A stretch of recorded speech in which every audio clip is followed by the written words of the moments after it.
রঙগুলোর quality অনেক ভালো, একটু একটু লিকুইড হয়ে গেছে মনে হচ্ছে, মানে অন্য রঙটা লেগে যাচ্ছে।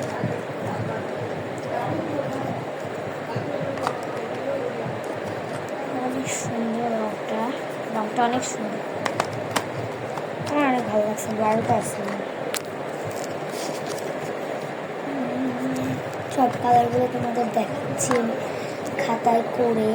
কালারগুলো কিন্তু অনেক সুন্দর, একটু নরম।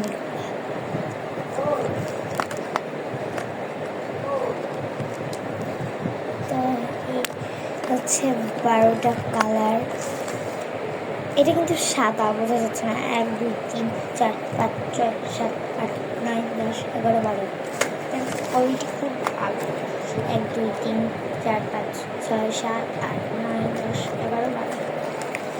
এই হচ্ছে এটার ফার্স্ট। আমি বলবো কি রঙগুলো অনেক বেস্ট, কিন্তু একটা জিনিস তোমরা দেখো, এটা হচ্ছে সোজা পাশ, এই পাশে এটা সোজা না হয় উল্টা দিছে, কি অবস্থা। এই পাশে আবার এটা ধরলে এটা হয়ে যায় উল্টা। কি রে, মানুষ এতই বুদ্ধিমান। কালারগুলো দেখো, কোয়ালিটি এত সুন্দর। এরকম